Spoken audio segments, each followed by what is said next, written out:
veins, I've been driving this train. Years in this lane, there's no stopping this flame. Cause I came to the game and I changed it to play how I like, rearranged it to my own domain. Yeah, I got what it takes, made lots of mistakes, taking shots, skipping breaks, feeling lost, feeling... Hey guys, welcome back to the channel. I am underneath the car right now, as you see. I'm currently getting ready to try to get this to fire off, naturally aspirated. As you see, my voice is slowly coming back. Maybe if we don't try to yell. You guys are just right here. Okay. So, got the oil pan off. Saw a couple of things on the oil pan. We were having some oil leaks, and we thought it was like the front seal, but we replaced the front seal again, and it was still had a leak. If you come down here, let's flip the camera around so we can see there's actually traces. See the oil coming through here? See the oil coming right past that and all the way around. So that means we're gonna have to take and probably have to silicone it to the block. I really don't like doing that because it's just so much more difficult to take it off. But I also don't have time to do an O-ring on it. I could possibly do a thick O-ring on the oil pan, but I really don't have time for that. It's Thursday the 2nd, I think. I don't know what day it is. I think it's Thursday the 2nd. Yeah. So we have to be if we want to try to make No Prep Kings, we have to be there on what I think the 16th. So I've got 14 days.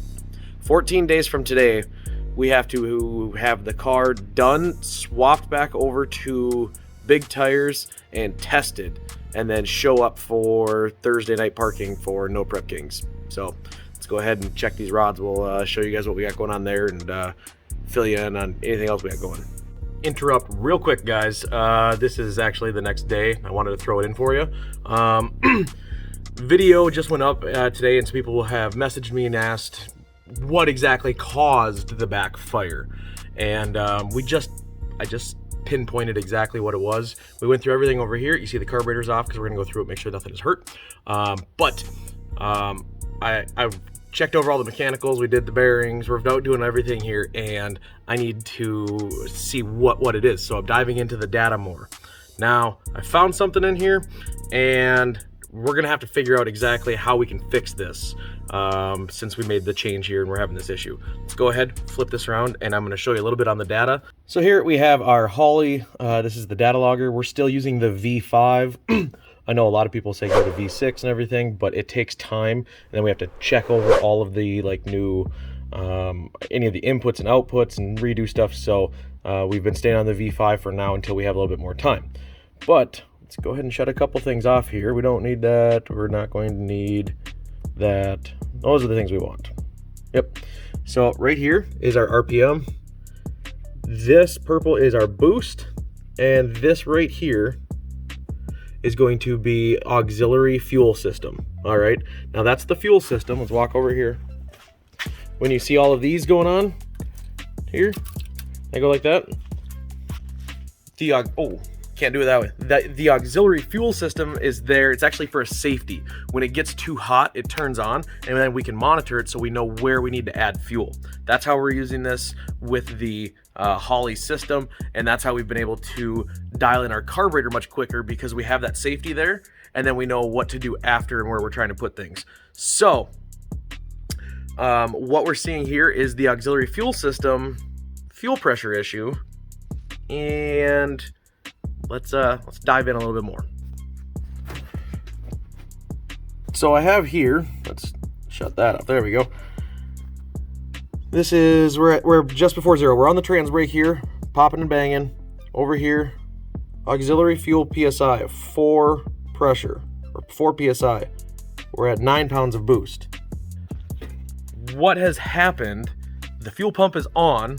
We actually went back and listened to it in the video, the raw video from when it happened in the car. And we could hear the fuel pump on when we fire it up and everything, and when the car died at the end of the track. We could hear the fuel pump was on. But there's no fuel pressure. Now, that's a problem. So over here, we have a check valve right here. This is a check valve, so it holds pressure there, and that way it will continue to feed. So if we turn on the pump, it's going to move, it's going to open up the valve and cause it to go through. That's the idea, because the regulator is set at 40 psi and it tops out at 70. So we put 30 pounds of boost on top of it. It's going to come up, have 70 psi, and if it needs to open up, we have plenty there. Well, it lost the prime to the pump off of the new fuel cell and the setup here. It lost the prime. So when it opened up, it had nothing there, and then it had to kind of slowly build up, and then finally it took off after everything had happened. So it was trying to fire this and do this and save it and everything, and it went lean.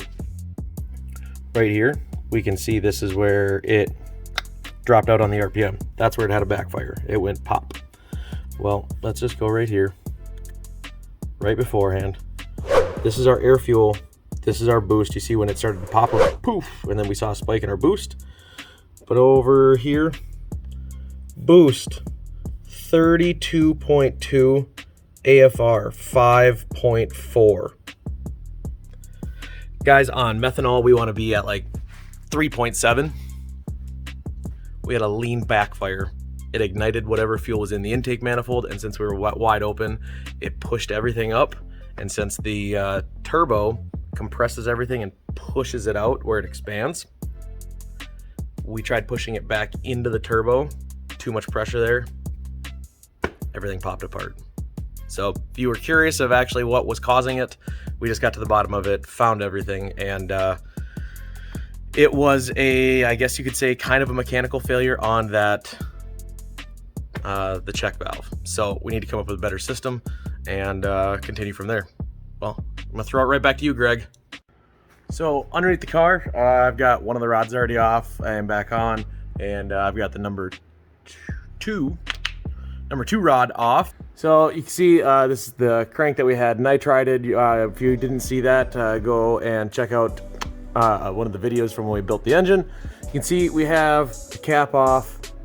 The crank looks great. You see there's a little bit of assembly lube on the previous rod because we just had that off of there. It has not been torqued yet, but everything looks to be pretty good. Let's zoom out a little. There we go. We don't see anything that's crazy. This block has been repaired. We've talked about that before. If you don't know, we've talked before. That hole that's right there, that's actually one of the drains coming from the head above, coming down, and they're at all four corners. So everything's looking good. Let's walk over here to the messy bench because I've been working my butt off. There is our bearing. Really nothing crazy. Only thing that I see, and not a huge issue because it's repairable. See the copper that's right here, right on the edge.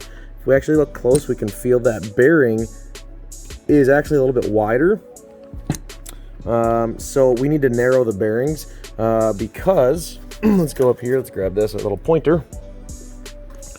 On a race engine, this right here, that right there, I don't want to scratch anything, but this, where it's concave right there, they call that the radius.